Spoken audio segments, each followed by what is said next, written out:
Richest. Okay. Okay.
All right, so we're going to go ahead and get started. I'll begin by reminding, especially those joining us on Zoom, of our house rules. Closed captioning is available by clicking the CC button.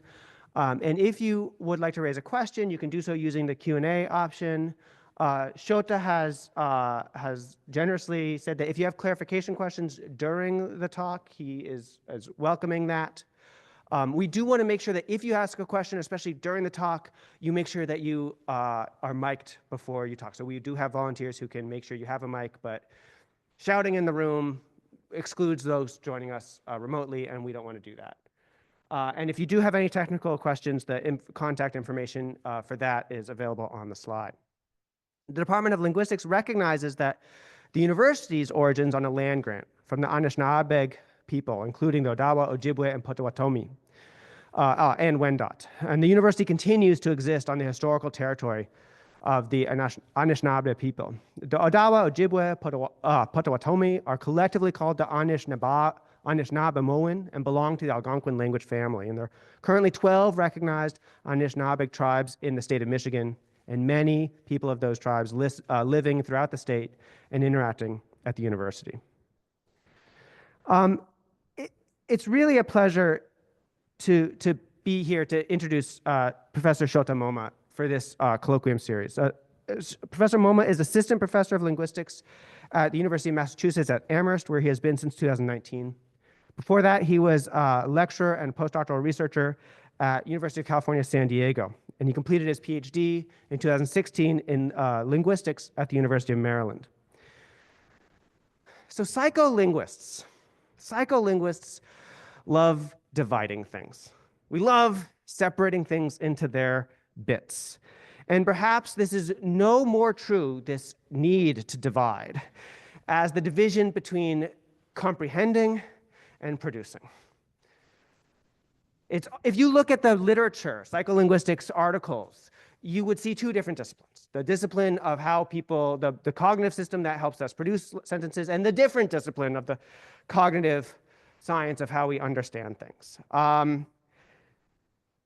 Of course, this discipline and language sciences more broadly shares the consensus that, well, what you know about your language plays a role both in understanding and in producing, both in comprehension and generation.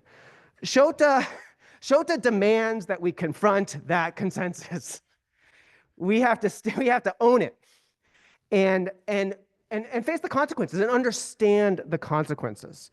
And this has been just a absolutely wonderful, vibrant call to our community that he has brought to us.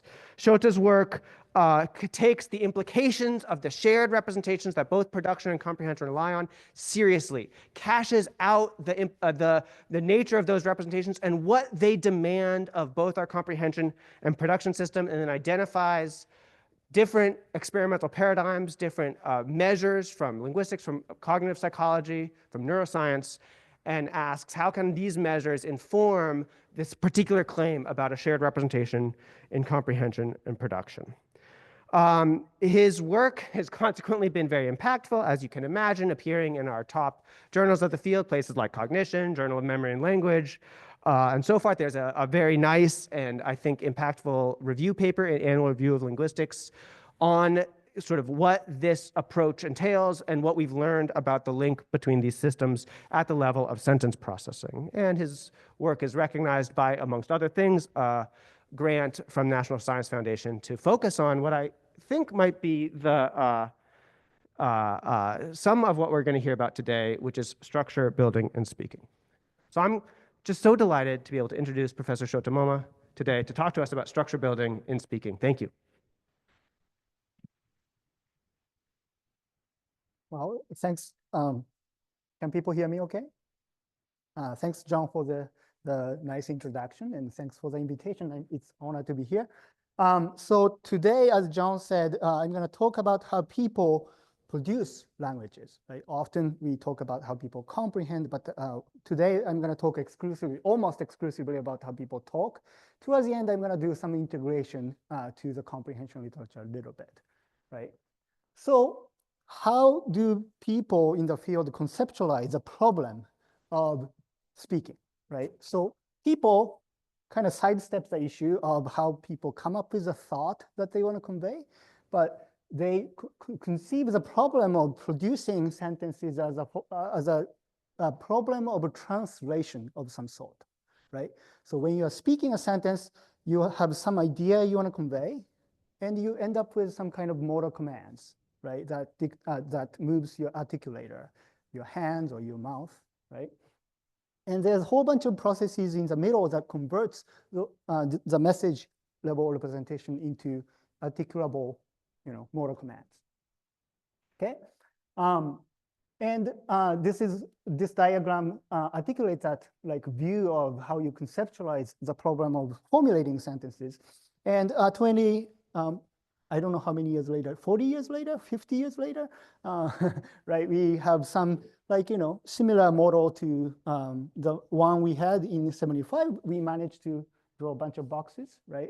And today, I wanted to focus on what's going inside those boxes, right? And specifically, how we build a syntactic structure of a sentence when we do this conversion of the message representation into articulation, okay?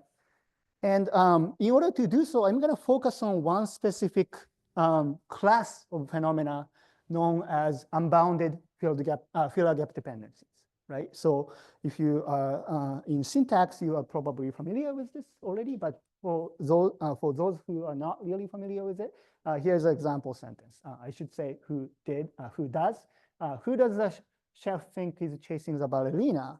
So this is a random sentence I used in one of the experiments.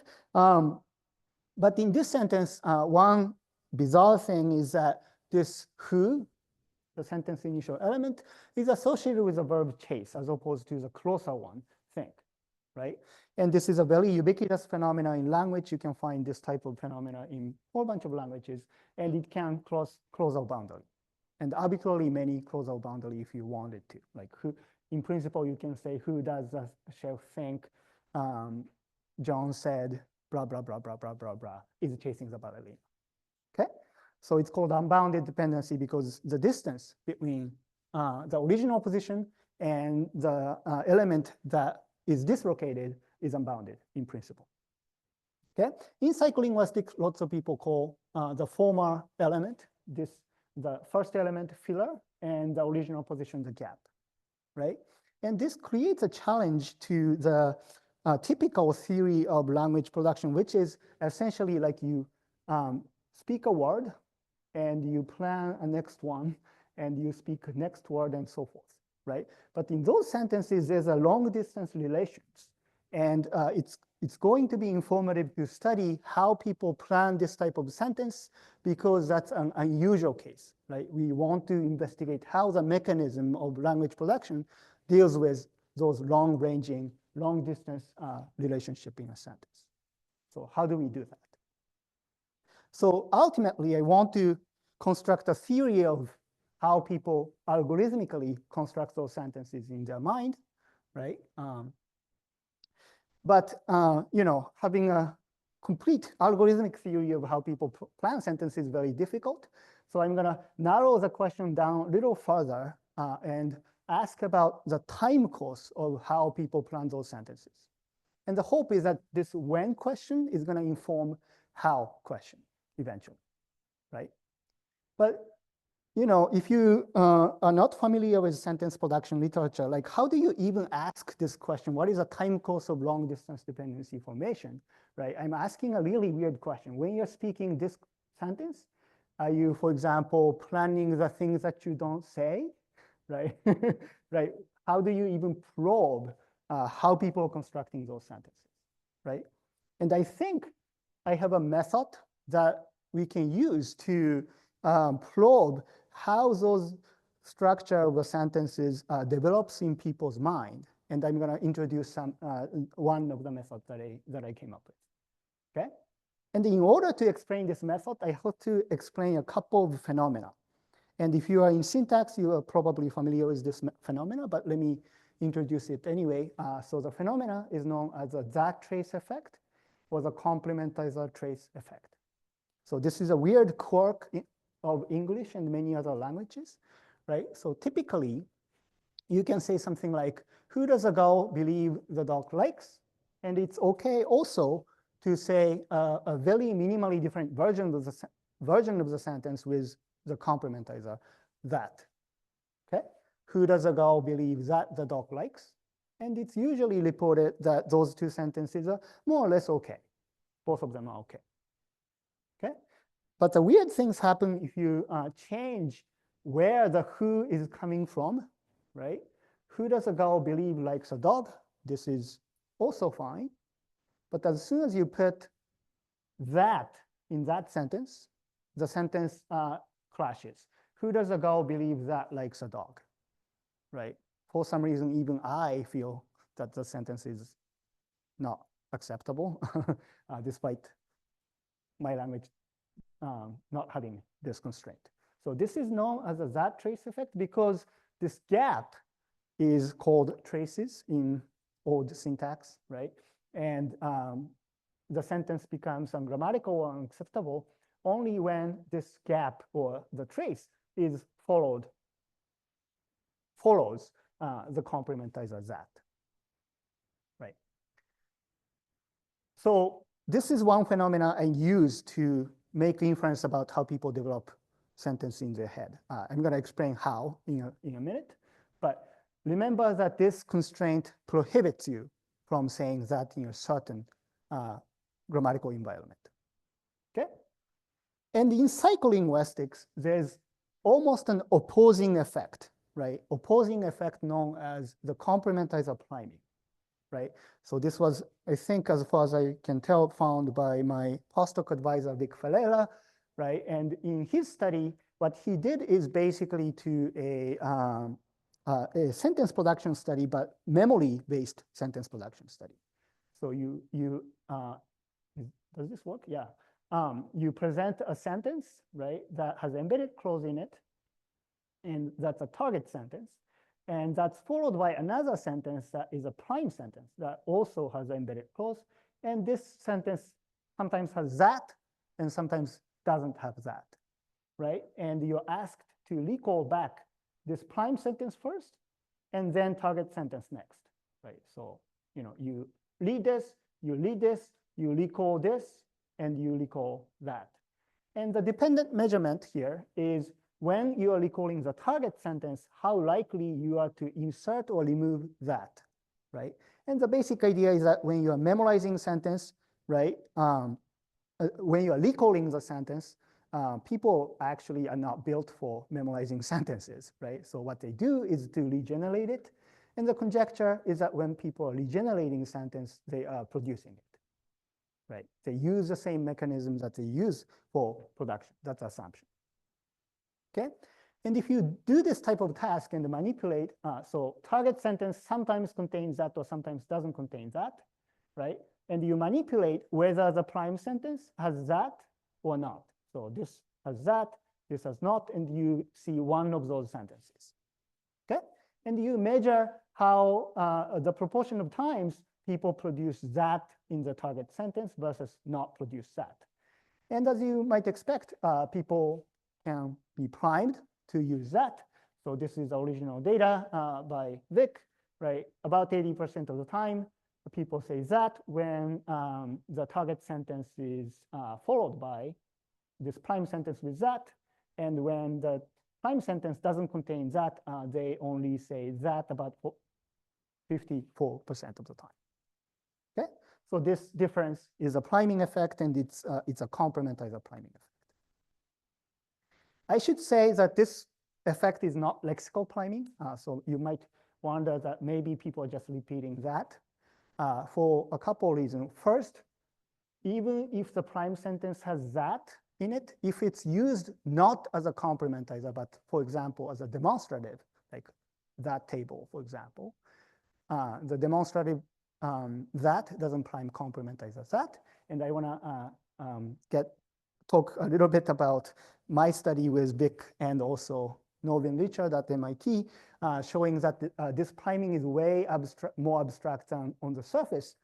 It appears on the surface. So for instance, you can have a complement clause with optional complementizer. The director announced that the actor will be in the new movie. So this is a target sentence you remember first. And if the prime sentence, and the target contains that 50% of the time. And if the prime sentence is like, this monoclausal sentence with no embedded clause, or relative clause, not a complement clause, but a relative clause involving who, right? Or relative clause involving that, the priming occurs in both directions. So this is a data, right? So this is a neutral prime. And if you have that in the relative clause, it goes up. The percentage of that goes up. Did someone say something? No? Okay. And if you have foo relative clause, which in theory should contain the no complementizer, right? The rate of that production goes down even when the neutral prime doesn't contain that. So I think this effect is actually not reducible to just repetition of lexical form. So this is an abstract syntactic priming. Okay? So now, why am I talking about those two phenomena when I'm talking about the time course question? The reason is because I can do slightly mean thing to the participants, right? Which is to prime people to say that when they can't, right? So the idea is this, okay? So the question we started out with is we want to know the time course of dependency formation in sentence production, right? And the idea is I can like bias people to use that in the context of when they can't because of the that trace constraint, right? So the grammatical constraint, that trace constraint prohibits people from saying that in a certain grammatical circumstances. What happens when people get primed to use that when they can't? And one reasonable idea is that it's going to create some conflict, right? So you want to say that, but you can't, which means that they might struggle because of the two competing forces. Okay? And the idea is maybe you can locate in time the struggle that results from that conflict. Okay? And that timing, I assume, is going to correspond to when people figured out where the gap is coming from. Remember that trace constraint is selective to a specific grammatical environment. So that means that in order to feel the conflict, you have to already know a lot about the structure. And also the timing at which they think about the complementizer of the embedded clause. Okay? So in order to feel this conflict, they have to know a certain things about the sentence they are going to say. And that involves where the gap is located, plus what is the complementizer structure of the embedded clause. Those two things has to be known by the participant in order for them to feel the conflict. And by locating that struggle conflict effect, you can make an inference about when people establish dependency structure in a sentence. And I did this using picture description this time, right? So those are weird pictures involving a bunch of characters, right? And there's one character thinking about some event, right? And two characters are involved in that event. So transitive event and thinking event, right? And I replaced one of the figures, right? Either the subject in the embedded clause, object of the embedded clause, or the matrix subject. Okay? And I train participants, so this is a very annoying issue of sentence production research, right? I have to train participants, otherwise they're going to do whatever they want, right? So they have free will, and that's nuisance for us, right? Right. So, but after a certain training, we can train people to say a sentence like, who does the artist think is chasing the ballerina in this case? Or who does the artist think the chef is chasing? Who thinks that the chef is chasing the ballerina, right? So you can elicit sentences with different dependency structure. Embedded subject extraction, embedded object extraction, matrix subject extraction. Okay. And before people see one of those pictures, they get exposed to one of those sentences, right? So those are just vanilla, nothing interesting sentences. But the complementizer is different. Sometimes you have a overt that complementizer or the covert no complementizer, right? And you just, after exposing people to those sentences, you just present one of those pictures to elicit those sentences. And the dependent measure here is how fast they start speaking, and also how fast they, how much time they spend in each region of those sentences. Okay. And what's surprising is that if you measure this onset latency, so how long it takes for people to start speaking, who relative to the onset of the picture presentation, right? People seems to slow down given that the preceding sentence, I'm pointing to some like past, right? Preceding sentence contains that compared to when the preceding sentence didn't, right? So basically, this axis, right? This axis is representing the difference between the exact same sentence preceded by two different primes. Okay, so those are different score. And I did 4 experiments, right? In all of those experiments, right? When you are speaking, who does the artist think is chasing the ballerina type sentence? Those are embedded subject sentences. Consistently, people get slowed down when the preceding sentence contained that compared to when the preceding sentence didn't. And that happens already at this region, meaning before people start thinking about who, they already know that it's coming from the embedded clause. They already know that it's a subject of the embedded clause, and they already know that the embedded clause is incompatible with the complementizer you are primed with. So they know a lot already before people start speaking. And this contrast with a very popular view in sentence production, which is that you do one thing after another, right? That doesn't seem to be the case. People have a long range planning of the dependency structure. And this region is like, I measured the duration of this region just because this is a region where the gap is located, right? And nothing is going on. So it seems like people have a very accurate idea about the dependency structure of the sentence before they start speaking it. Okay? And what's more interesting, I think, in my opinion, is that there seems to be some evidence that people haven't thought about this guy before starting to speak, right? And that's interesting because if you think about the filler gap, right? This guy, this artist is intervening filler in the gap. And nevertheless, people doesn't seem to think about it before establishing those dependencies, right? And the evidence comes from this, right? So this guy is sometimes difficult to name and sometimes easy to name, right? So for instance, given this picture, lots of people might want to say painter as opposed to artist, right? But for some other picture, there's a consistent naming agreement.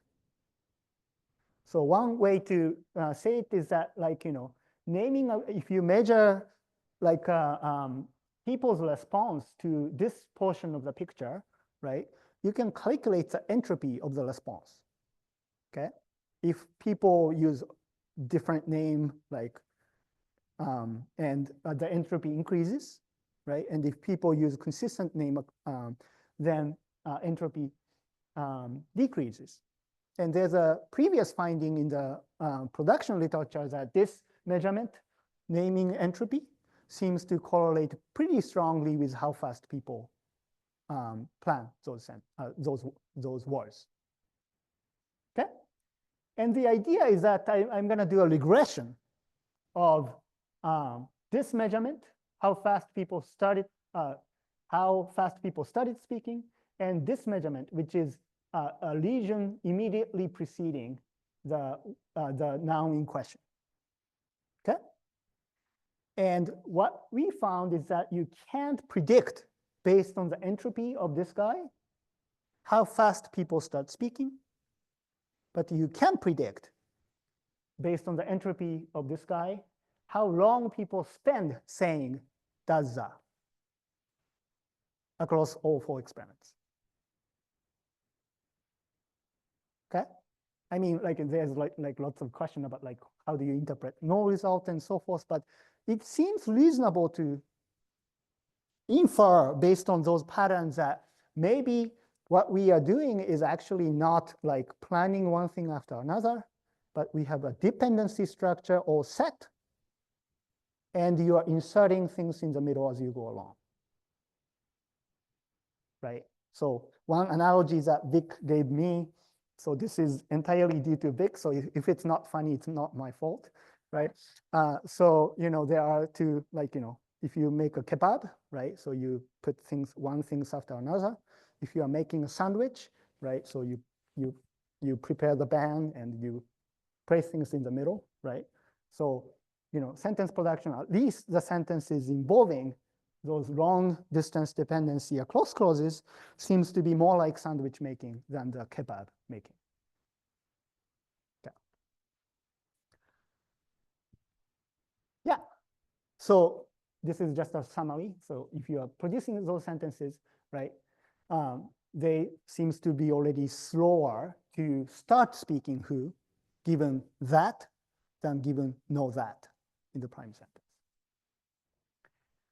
So from this, you can infer that you already know the position of the gap, as well as the complement as a type that's compatible with whatever the plan you have in your mind. But at the same time, they were not slower to start speaking when the matrix subject is made difficult, right? But instead, they were slower to say does that, which is a 2-word preceding the matrix subject, right? Due to the difficulty of selecting a particular noun for the matrix subject, right? And from that, people seems to not necessarily know what the matrix subject would be before starting to speak. Okay, so this is an observation, and it's nice to have this observation. So timing information is interesting, but I want to go further based on this and propose a formal theory of it. Okay, so this is where things get a little bit complicated, and lots of people are probably not familiar with the formalism I'm going to talk about. So this is why I wanted to ask you to ask me a clarification question if you have any along the way. And the formalization I'm going to base my formalization on the grammatical formalism known as tree adjoining grammar. Okay, so this is a formalism invented by Aravind Joshi back in 70s or even 60s, right? And I'm going to explain in a moment why this formalism is suitable for modeling the data I showed you, right? But it's independently a nice formalism because lots of people conjecture that this is a right level of complexity, like this grammar is what's sometimes known as a mildly context-sensitive grammar. So John, you work on CCG sometimes, like it's weakly equivalent to CCG. It can generate the pattern that can be found in many human languages, but it fails to generate a pattern that is logically possible, but is not found in many human languages. So it's independently a good formalism for this reason. And what's distinctive about this formalism is that you have a unit called elementary trees, right? So some people call it an extended domain of phrase structure. So basically it's bigger than like, VP goes to V and P, it's more than that, right? And depending on who you talk to, different people have a different idea about what elementary trees are. But the basic idea is that you have a unit that is hierarchically structured, and it's bigger usually than a single phrase structure rules. And it comes with a couple of combinatorial operations that's distinctive to tag. One of them is sometimes known as substitution. The other one is known as adjoining, right? And I'm going to explain in a minute how those look like.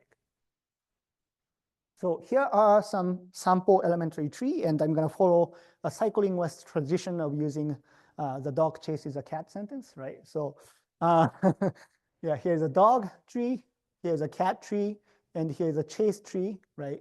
And I'm sorry for the government and binding style like notation, right? I can do more modern version, but like doesn't really matter for our purposes, right? So the idea is that this N heads entire DP structure, this cat heads the entire DP structure, and this chase heads the entire CP structure, causal structure. And depending on who you ask, like different people might have a finer grain trees or not, and so on. But the general idea is that this entire thing can be an elementary tree. Right? But importantly, elementary tree has to follow some constraint, right? So first of all, it has to have a finite size, right? Because otherwise, the grammar, tree adjoining grammar is not really a grammar. It's just like you can list everything like you want. So you have to impose a constraint that whatever the tree you're proposing, it has some limit, right? And the number of elementary tree has to be also finite. And what's interesting about tree adjoining grammar is that lots of people working on tree adjoining grammar believe that this unit is meaningful in the following sense. Whatever the syntactic computation, agreement, movement, and so forth, right? Those has to be contained in a single elementary trees. One way of saying that is basically to say that this expresses a locality domain of syntactic computations, whatever it is. Okay? And that's sometimes known as the fundamental tag hypothesis. That's by Bob Frank. And as a working hypothesis, like I want to be concrete, what the elementary tree should look like. This is by Bob Frank, and I have a different idea. But for the purpose of this talk, you can stick to this idea that elementary tree is basically extended projection. Extended projection usually correspond to CP for verb, and DP for a noun, or sometimes PP too, but yeah, so those are units, okay? And each of those are elementary trees, right? And here's a substitution operation. This is like not that interesting, right? So you have elementary tree headed by a verb, and it provides a couple of slots for the arguments, and substitution substitute this node with another elementary tree, thereby filling in the argument slots. Okay? And you can do the same for the object position, and you end up with the sentence. Okay? If you just do substitution, tree adjoining grammar is actually equivalent to context-free grammar in expressive power. And that's why you need additional operation called adjoining. And as you can see, tree adjoining grammar is very special because of this adjoining. You call it tree adjoining grammar, right? And what's really interesting about this operation is that, so unlike substitution, you can target any of the nodes in the elementary tree and substitute that node with a recursive elementary trees. Okay? So this elementary tree is very odd looking if you're familiar with other formalism, but it is a special type of elementary tree that instantiates recursion. Okay? One way of saying it is that because you want to make the elementary tree finitely sized, you want to factor out recursive elements, right? And this is sometimes known as auxiliary tree, right? Which is a special type of elementary tree. It's still an elementary tree, but special type. And has a constraint, has to be recursive. Otherwise, if you are trying to replace this node with non-recursive trees, the structure is going to break down, right? But because you have a recursive categories, replacing doesn't disrupt the structure above and below the adjoining site. Okay, and if you do adjoining, you create the structure. Okay, so why am I using this elementary tree? The reason is because it has a very interesting way of dealing with filler gap dependency, and here's how. Sorry.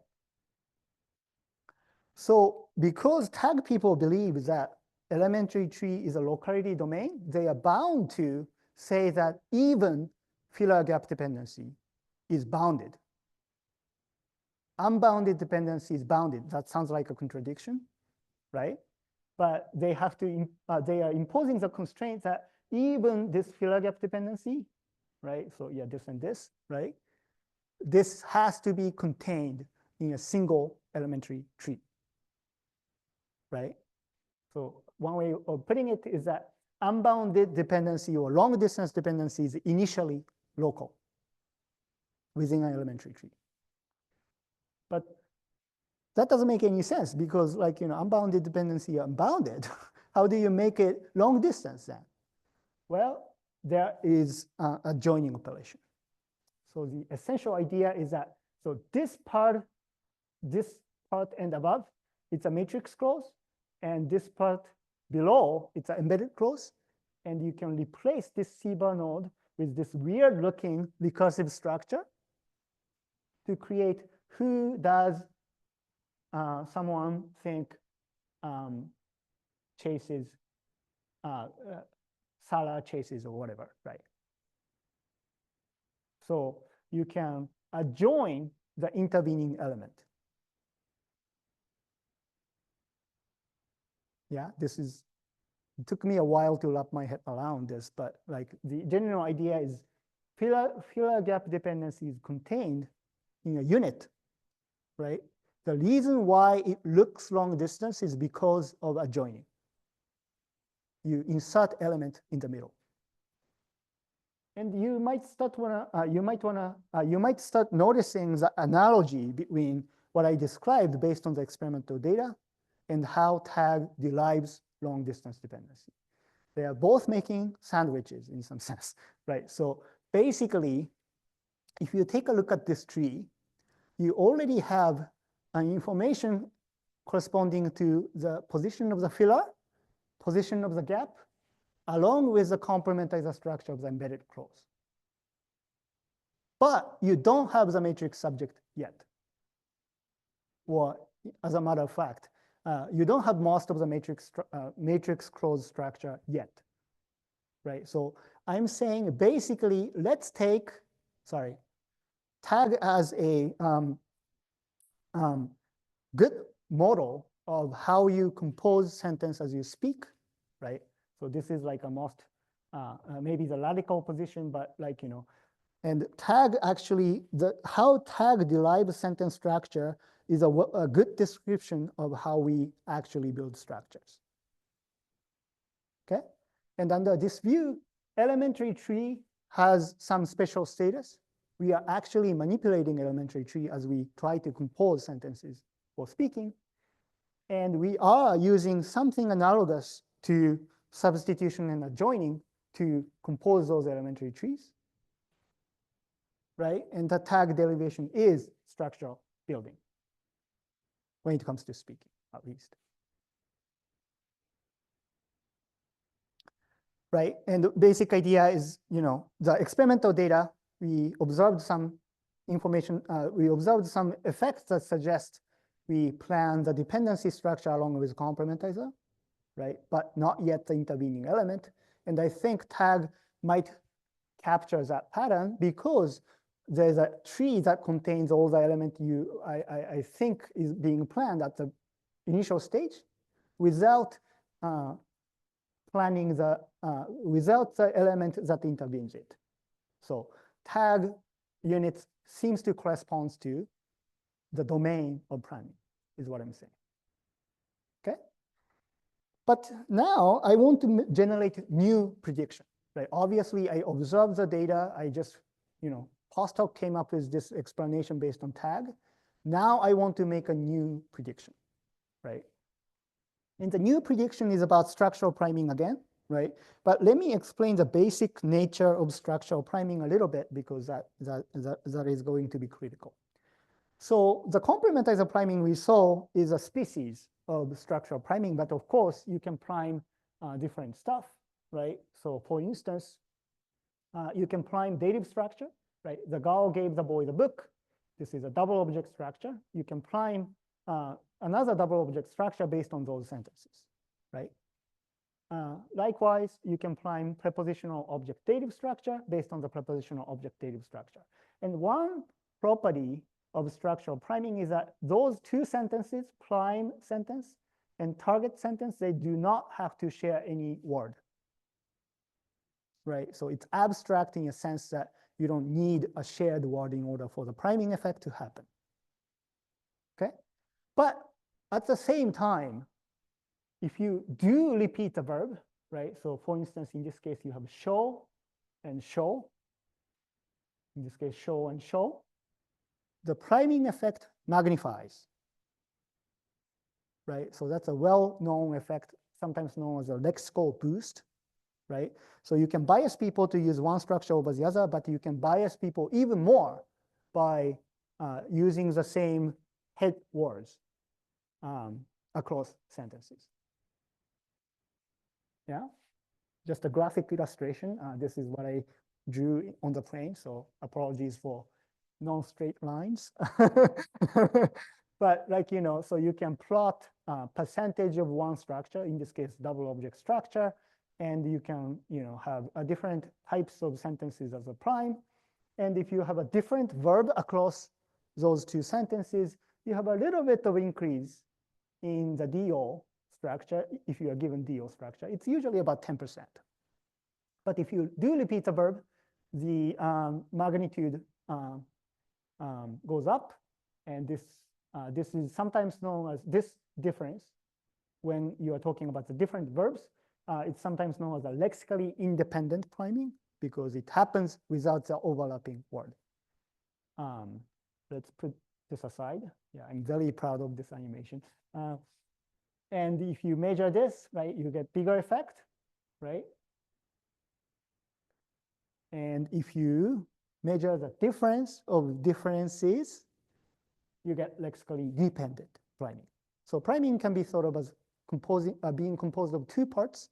One that happens without overlapping words. The other happens when there is an overlapping word, overlapping head word. Okay, so yeah, this is an interaction effect. That's what I'm saying. Okay, and here is an experiment that shows that it does happen for complementizer priming. Okay, so this is just not very informative experiment. This is just a sanity check experiment to make sure that the lexical boost or repeating the verb does boost the amount of priming when it comes to the complementizer priming, right? And this is just a task. You memorize one sentence, you memorize another, you are asked to recall the first one. This is just a simplified version of what we saw before. Okay, and here's an experiment. Okay, you have a sentence, right? And that's a target sentence that contains that sometimes, doesn't contain that other times. And you have prime sentence that has either no complementizer or the overt complementizer, but sometimes the verb is repeated, right? So in this case, announce is repeated. Announce implies they are not repeated. And if you measure the percentage of that production given no prime or that prime, no prime or that prime, given different or the same verb, you get something like this. So it's not like, you know, entirely like this, but you do get a boost. It's about, like, I would say 10%. It doubles, right? So 10% effect when you don't repeat, and it's about 20% effect when you do repeat those embedding verbs. Okay, so this is just a sanity check. Like the verb boost effect seems to generalize to complementizer priming cases. Oddly enough, people haven't shown that in the past, so I had to start there. Okay, here's a prediction or hypothesis in order to generate new prediction. So in the tag framework, you can think of lexically independent priming as a priming of a node or ingredients of a unit. Lexically dependent priming, because elementary trees are usually anchored to a verb or to a noun, you can think of priming of lexically dependent priming as a priming of this whole unit, right? And you might think like that's an odd way of thinking about it, but it's actually not, because so if you are proposing a theory that manipulates complex elements, you have to have a theory of how you create those complex elements to begin with, meaning that you actually need to construct this tree and then compose across trees, right? So what I'm saying is, in the process of composing this unit itself, you have an effect, lexically independent. And that's lexically independent because it's not yet attached to a specific verb. But once you build an elementary tree, that serves as a unit, and that is attached to the verb. And you can prime the part, and you can prime the whole. Lexically independent and lexically dependent priming. That's a one way of thinking about it. And given this hypothesis, it starts to generate new predictions. So notice, this is an elementary tree anchored by think that is for ordinary sentences, like a declarative sentence. They think that blah, blah, blah. This is actually different from a sentence that contains long distance dependency or cross-causal dependency, because when you have a cross-causal dependency, you have to satisfy the constraint that this is recursive. So this is a joined tree or auxiliary tree, meaning this tree and this tree, they are distinct. But still, you could argue under certain assumption about phrase structure, those nodes share the same, they are shared, or at least they share the same features. Okay? So both of those trees contain some information associated with whether you should use overt or covert complementizer, right? But the tree as a whole, they are distinct from each other. Under this view, what I should be able to do, if I take those hypotheses seriously, I should be able to turn on and off the lexical boost, right? Because I can manipulate the structure of a sentence by having either cross-causal filler gap dependency or not having it, right? That changes what type of elementary tree you need, right? And by changing the structure, I should be able to eliminate the lexical boost even when you repeat the relevant verb. That's a prediction. Okay, that's what I said. Okay, but on the other hand, lexically independent priming, they should be very hard to kill. Yeah, and they are, right? So first of all, let's turn it off, right? So the target sentence is identical to what you saw, right? The boring declarative sentences. But prime sentences now contains cross-causal filler gap dependency. By hypothesis, this structure uses a different type of elementary tree anchored to those verbs, okay? Compared to this, right? And you can indeed eliminate lexical boost. If anything, when verbs are different, the magnitude is slightly numerically higher. But repeating the verb does almost nothing in this particular pair. Okay? And you might wonder, maybe this is because prime sentence is complex. Who knows what people are doing when people are processing complex sentence? That's not what's going on, because now I change the target sentence to contain filler gap dependency. Prime sentence is identical, right? But by hypothesis, now those two sentences share the elementary tree. And you can turn it back on, right? So non-parallel line suggests a lexical boost. And if you are worried about stats. This is two-way interaction that interacts with the factor experiment. So there was three-way interaction. Okay. You can turn it off again. You can keep the target sentence that contains long distance field gap dependency. And you can also, you can now change the prime sentence to be a question format, but local field gap dependency. And because auxiliary tree is only used when the dependency crosses the closure boundary, you should be able to turn it back off again. And you can. Yeah. So this is just a summary, right? So lexical boost happens only when, by hypothesis, the prime sentence and the target sentence contain the same elementary trees. And I don't think there's any theory out there that predicts this effect, other than mine. Okay. Additional thing, so if you noticed, right, this tree is a tree that you start out with, and you adjoin the tree that we just talked about.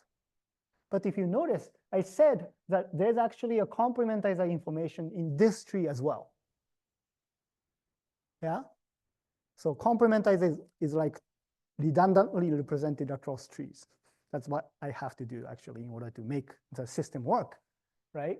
And if that's the case, maybe repeating this guy actually affects complementizer priming. So Chase, usually in syntactic theory, this guy has nothing to do with a complementizer. But the tag theory, if you take it seriously, starts to suggest that this guy will be associated with this complementizer only when you have a cross-causal field gap dependency. Yeah. And if you, this is actually not a prediction I wanted to test because it might falsify what I was thinking, but I did anyway.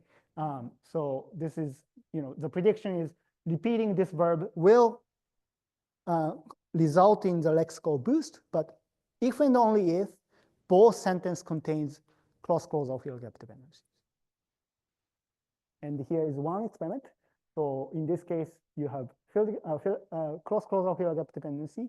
You also have cross-causal field gap dependency, but this time, instead of manipulating whether the embedding verbs are repeated or not, you manipulate whether the target verb, embedded verb, not embedding, embedded verb is repeated or not, right? And because both sentences have cross-causal field gap dependency, you would predict a lexical boost and you do get 1.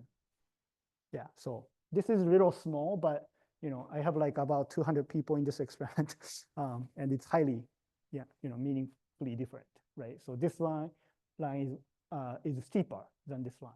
It's about 8% difference or 7% difference, which is nothing to sneeze at in the priming literature.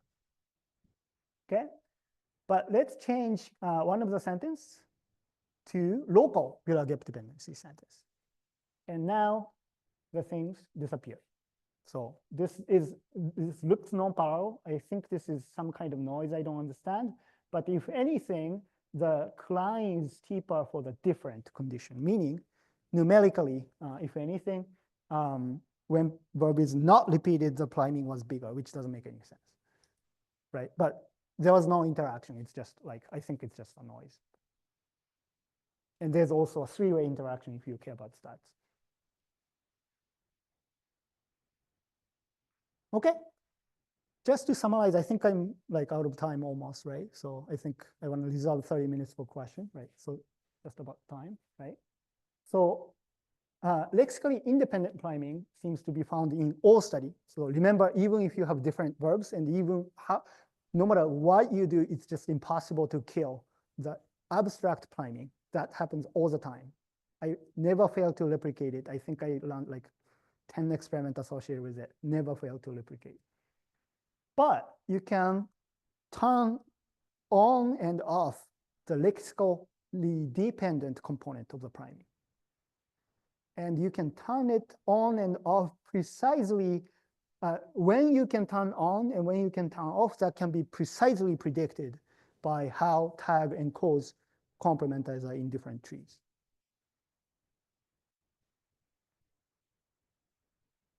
Okay, and there are many other stuff that I wanted to talk about, but I couldn't, right? I tried to cram everything. If you notice that the abstract talks about more phenomena, the abstract for this talk, but I figured that it's way too much, so I refrain from talking about them. But if you are curious about how they interact with other stuff that I'm thinking about, you can take a look at this new paper published last year, which also provides a convergent evidence from Deiruba alternation priming.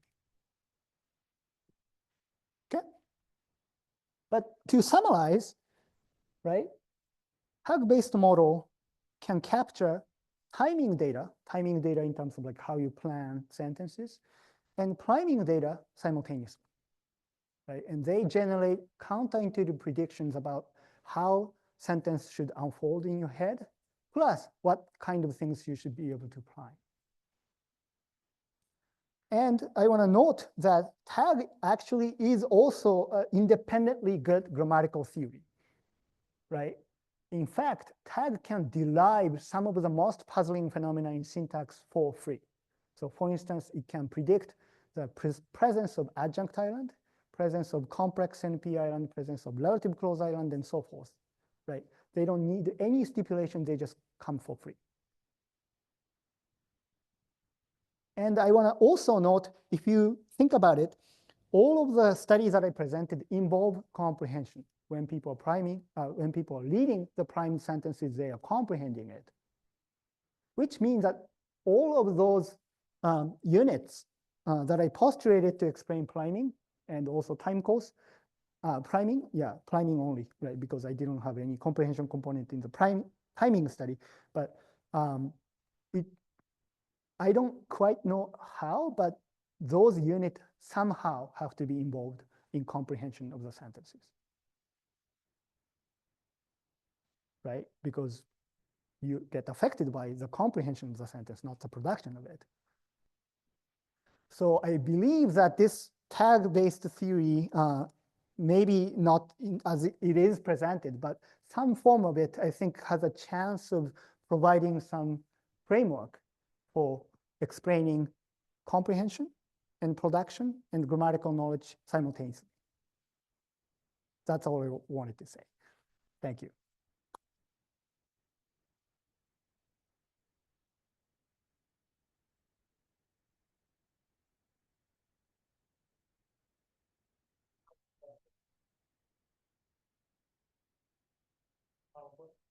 Oh, yeah? Okay.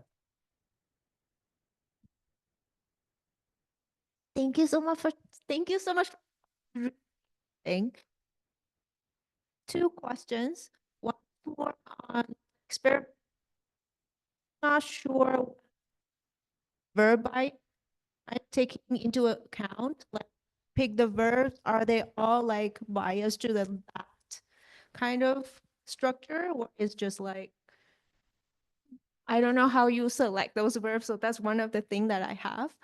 And then the second one is more like a clarification question. So I was wondering like how the tag model is capturing the timing that you said. Is it like related to the planning part, or like, I don't know, because it feels like somehow the system will crash because one, you have like that and optional, but the other one will be like, I want that. And then I don't that. I don't know like how all the things or pieces are like taken together. Yeah. So let me answer the first question. It's about verb bias. So it's definitely true that some verb is more likely to take the overt complementizer than other verb. For example, like think usually takes that about 20, 30%, but if you have like argue, that takes that about 90% or something like that. I don't think that's a confound in a sense that the set of the verb that I used across condition is constant, right? So it does modulate the production proportion of that in individual trials. But the assumption I'm making is that if you have the same set of verb across conditions, that doesn't contaminate the comparison. Yeah, so that's the first response. And the second is about the timing stuff, right? So the way I'm thinking is, so this might work, right? Yeah. So how tag derives is that you have this structure, right, as an initial state, and you adjoin the thing that is headed by think later. And what I'm claiming is basically you have to do some sort of computation to get here, right? And but because of the that trace constraint, when the subject is associated with who, which is not the case in this tree, but like let's say that the subject is associated with who, the grammatical constraint has to be obeyed, right? So you can't really compose the elementary tree with that and the subject gap, right? But if you want to compose that, right, if you want to use that when you try to also use subject gap, there's a conflict and you have to maybe like a backtrack, or maybe you have to like recompose. Or I don't exactly know the exact cognitive mechanism involved in the resolution of conflicts, but my assumption is that there's some kind of conflict that makes you do more computations.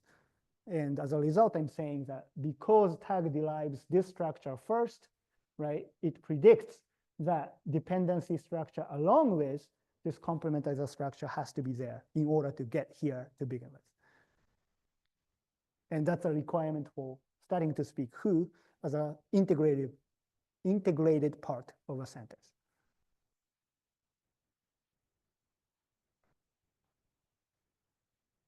Yeah, I mean, I don't know which one was first, so. Hi, thank you. Great talk. So you note that this is comprehension to production priming in all of these studies. I mean, that's an assumption. So I should note actually that, so people did say the sentence.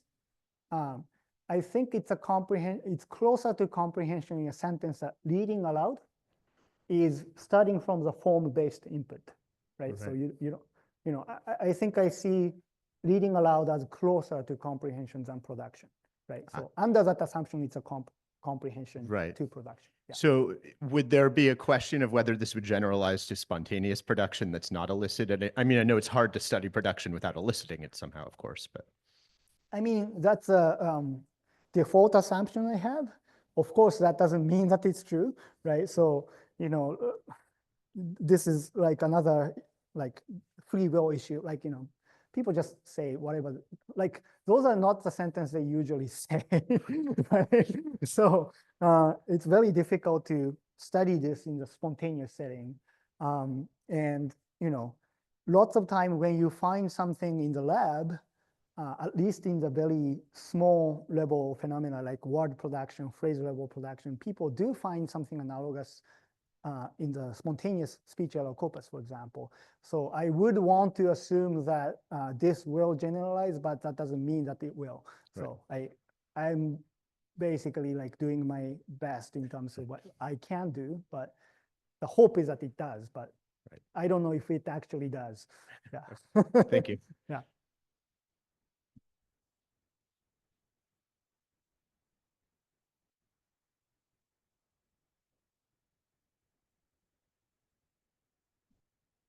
Yeah, this was really interesting. So could you clarify, why do you have to start with this elementary tree? Why can't you start with the higher clause in the tag formalism? Yeah, so I mean, I actually simplified. You can start with a higher clause. But what I'm assuming actually implicitly, I didn't say it because of the complication that it involves, right? So this who is actually another elementary tree, right? And linearly speaking, you have to actually say who first, right? That's a phonological constraint. You just have to say it first. Like otherwise your sentence is not well formed, right? So minimally, before you start speaking, you have to have this tree. You don't have to have the other tree, but you do have to have this tree, is the assumption. Yeah. Okay, right? so, but I'm wondering, why does the who have to start out in this tree? Why can't it be who, do they say that, and then you have an empty space for the complement clause down there that you then expand? Who is only compatible with this position, right? So who, if you put who in the other tree, that's gonna be something like some random DP did who things, which is not what you want to say, right? So who has certain association with the predicate, right? And who is actually, in this case, an object of the predicate chase. So they have to stay together, right? It can't move to the elementary tree headed by think, because that would imply that who is associated with think, which is not the case. So it's possible to start from the other tree, but before you start speaking who, the assumption is that you have to also have this tree. But the reverse is not true. In order to say who, you can start just with this without doing the other stuff. So is the idea you have to have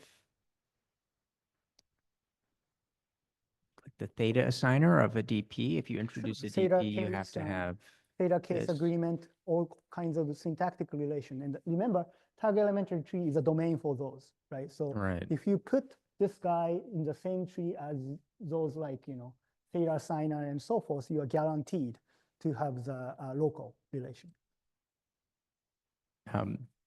I'd like to ask a second question. I'm sorry for doing this, but question about tag.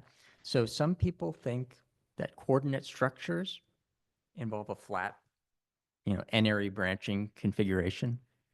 I thought from the way you described tag that maybe that would not be possible to generate this kind of unbounded, flat configuration in tag. Is that accurate or? I have to think it through. Like I have to write it down. I mean, I know that like tag people think that conjunction to be a problem sometimes, and they have to introduce some additional device to deal with it.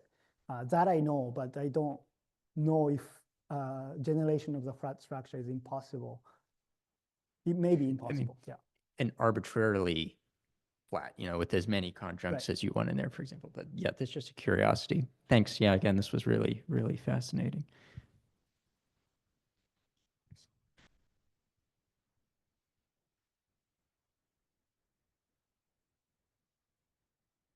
I had a follow-up question to Andrew's about the who. So I guess it's about sort of the linking between the processor and the activation of these representations. So for instance, there are lots of trees, little mini trees, treelets, that begin with who at the left edge. So is there a possible theoretical position of, yeah, I start with one of these trees. I might not need to commit to which of these treelets, just anyone with who at the left edge. And then only later in planning do I need to resolve to that's this one. And so, of course, you have a lot of data that now connects the fact that that dependency has been constructed. But is there a formal constraint against this proposition that I might, as a producer, just not commit until I have to, based on what words I need to say? So one thing I should say is that compared to comprehension, the open possibility, the amount of open possibility is way smaller in production because of the constraint imposed by the message. So whatever you use has to be compatible with what you want to say, right? And as a result, I think uncertainty is way smaller in production than in comprehension.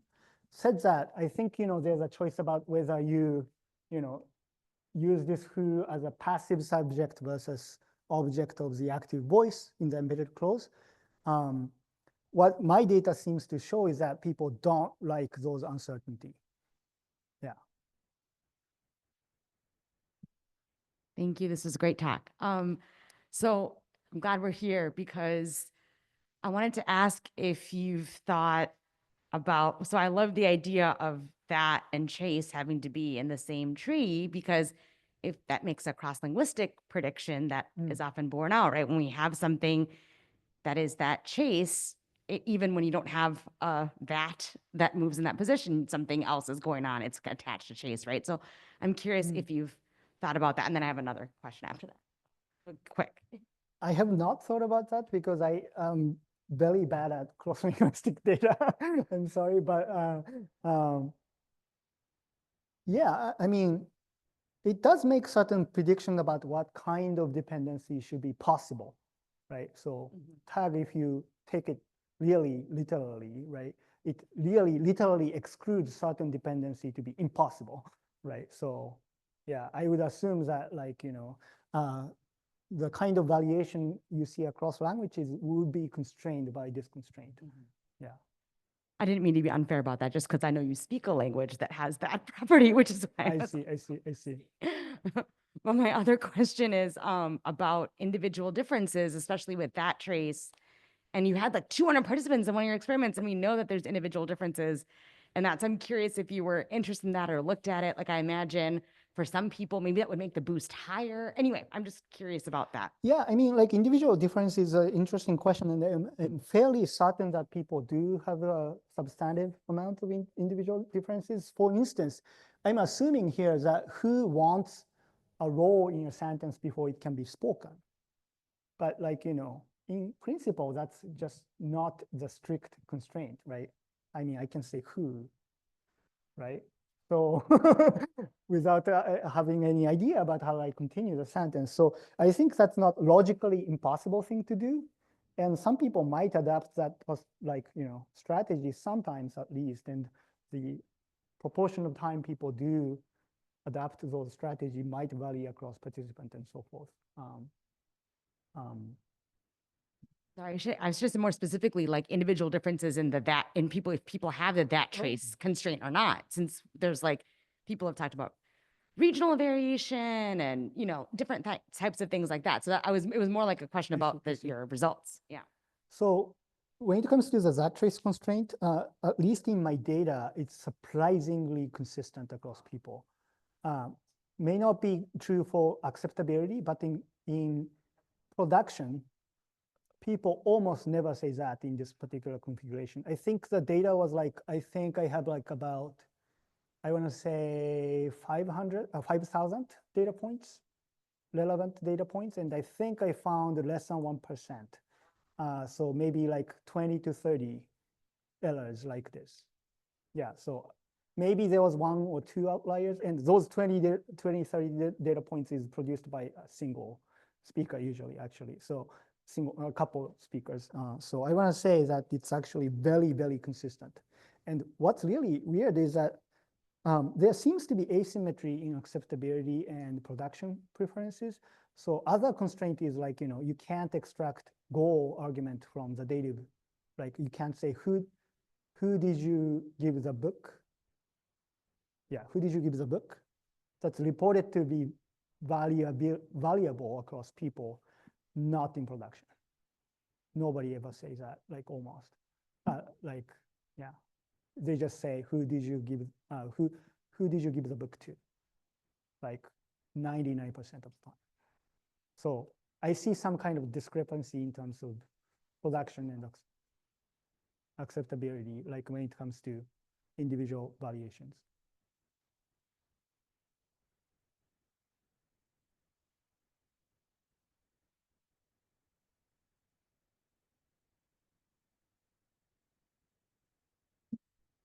Hi, Shota. I hope you enjoyed your visit here. I did, yeah. Very interesting talk and very interesting the results about the priming with that. So I wanted to ask questions along the lines of some of these questions involving the elementary tree. Elementary and tree. sort of something that, I mean, I'm not familiar with the tag formalism and what is actually being assumed here. I guess I have a couple of questions, quick questions about it. One is the assumption about the elementary tree an assumption about production or an assumption about mental representation that is independent of production or comprehension? Well, what I'm claiming is that the elementary tree actually is involved in something like elementary tree is involved in production and comprehension as well and it's also a good device for characterizing grammatical knowledge. So that connects to John's introduction, like I'm trying to blow the boundary. Yeah. So if I think about this, about how I would teach this and explain that this is what makes it an elementary tree, right? And I look at, obviously I'm coming from a perspective that is a minimalist syntax perspective and sort of like a build from the bottom or build from the smallest piece that you can to talk about what is elementary. And as I look at this tree, I can think about several other steps that could be more elementary than what I'm seeing at it. One of them is just to say that the only thing that is really elementary is the verb with the empty positions for the arguments. Another way in which you could see it could be elementary is that there is no complementizer there. It's basically just the structure of the clause without any dislocation. Right. The other one is that the who would be in the position without movement. And sort of like, I guess that's the question, is sort of what makes it elementary? Yeah, so different people have a different theory of what elementary tree is, right? But I think the constraint is coming mostly from this fundamental tag hypothesis that I introduced, right? So whatever it is, where is the fundamental tag hypothesis? Sorry, this is a, yeah, so this, the fundamental tag hypothesis, right?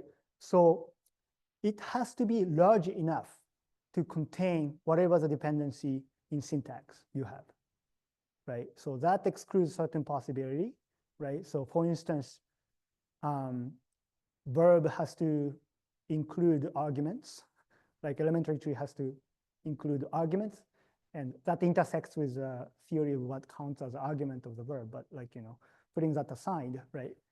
Thematic dependency has to be contained, case dependency probably has to be contained, agreement dependency, I'm not sure, but like probably has to be contained, head movement dependency has to be contained, and the reason why people think CP is a good candidate is because extended projection of CP, the very idea came from locality domain, right? So I think Bob Frank, at least, he thinks that he thinks CP is a good candidate for what counts as an elementary tree because it is a unit that contains syntactic dependency of all sorts, right? And you don't want to go further because that's like unnecessarily big, and you don't want to go smaller because it's not big enough to contain the dependency, right? So you just arrive at the theory of elementary tree based on the constraint you want to satisfy, which is dependency has to be contained, but simultaneously you have to be minimal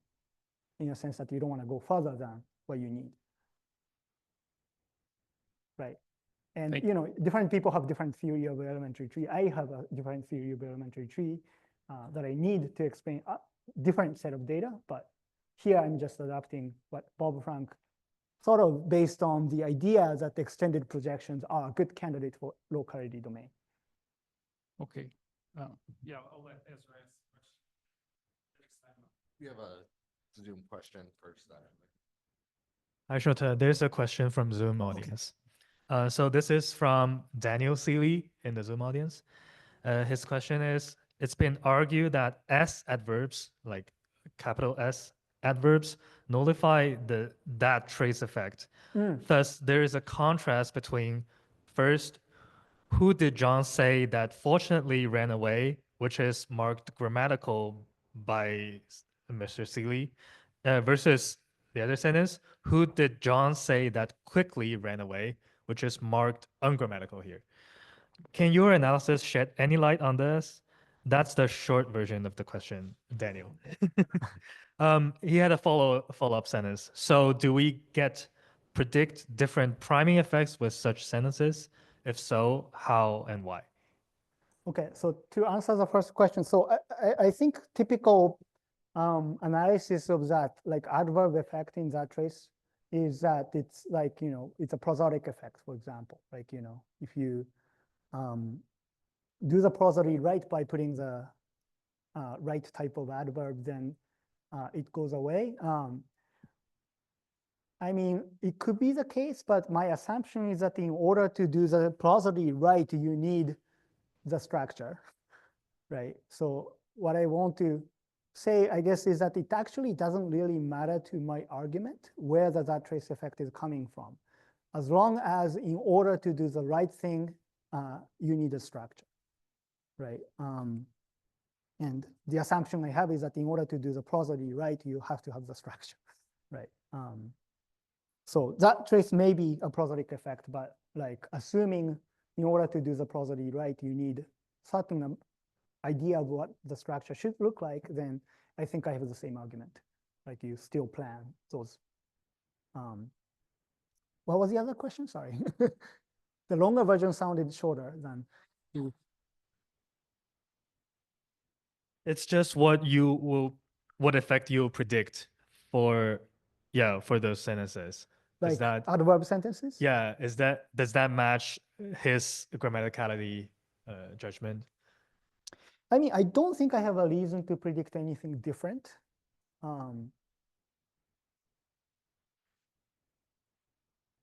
Well, maybe the effect goes away, but that doesn't mean that I need to propose some special planning mechanism for it. So the effect might go away in a sense that now you're free to use that or not. So the conflict won't be like imposed on the subject, and as a result, you might lose a conflict effect, right? So that's one possibility. I haven't tested it, so empirically I don't know, but that's my guess. But that doesn't mean that people stopped planning the complementizer structure. That just means that people are free to do whatever they want there. Yeah.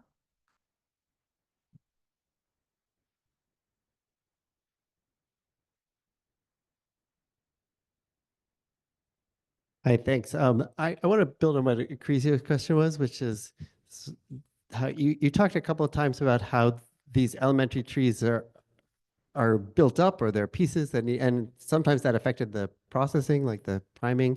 So could you just say a little bit more about that sort of subatomic process for building these trees? I mean, they share a lot of structure across each other. Yeah, so this is a little bit tricky issue because I don't actually know how tag people think about this.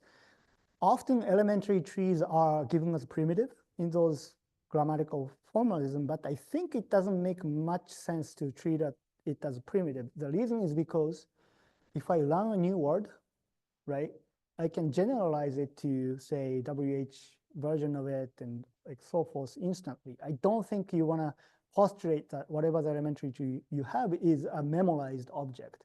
I think it's a wrong view. So elementary tree, I don't want to conceive it as like some kind of memorized form. So I want to say that it's actually a derived object itself, right? And if you do that, you have to postulate some kind of combinatorial mechanism that gets you there, right? And that's why I think the priming is effective. Priming of the pieces are effective because it's not the combination of elementary tree. It's not only the combination of elementary tree, but you have to also combine elements to build up an elementary tree. That process might be, similar to, I don't know, minimalist syntax or whatever. Like you can postulate your favorite, like, non-tag based formalism. But as a matter of fact, if you take a look at Bob Frank, he says elementary tree comes from minimalist syntax, but elementary tree does have a status independent of, minimalism. So is each elementary tree is like a phase or something like that? There's a close tie between those, like, phase and elementary trees are both locality domain. In that sense, they are like a parallel.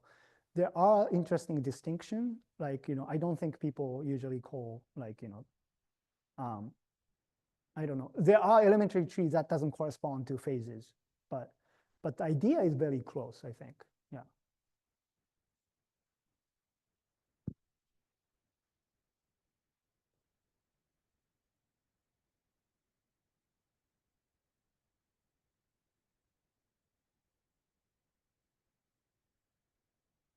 Just following up on Daniel's question about the adverb effect. So I assume that adjuncts, these adverbs that cause the effect, if anything's an adjunct, presumably they're adjuncts. Those are not part of the elementary trees, right? The adjuncts would not be. Presumably not, yeah. So if you had, even if you start with your who in the embedded clause as your elementary tree, that's not going to contain the relevant information to get even if it's a prosodic effect, right? It's not going to contain the adverb. So as soon as you plan that,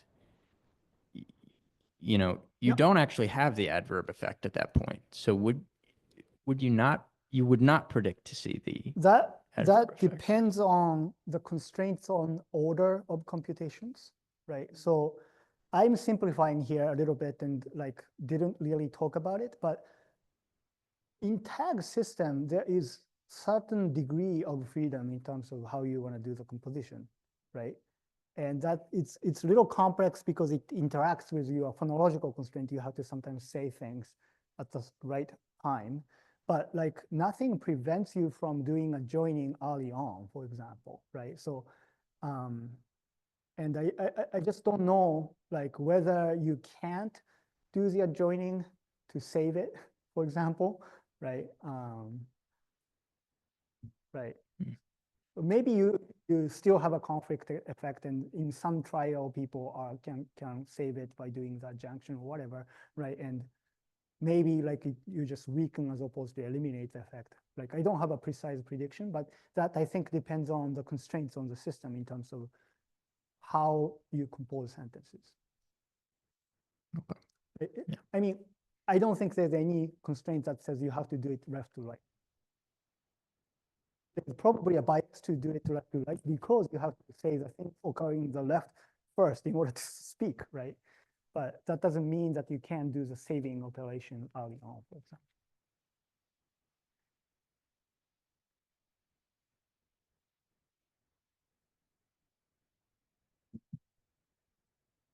We are out of time. I want to thank our speaker once again and thank you all for coming. Fantastic. Thank you.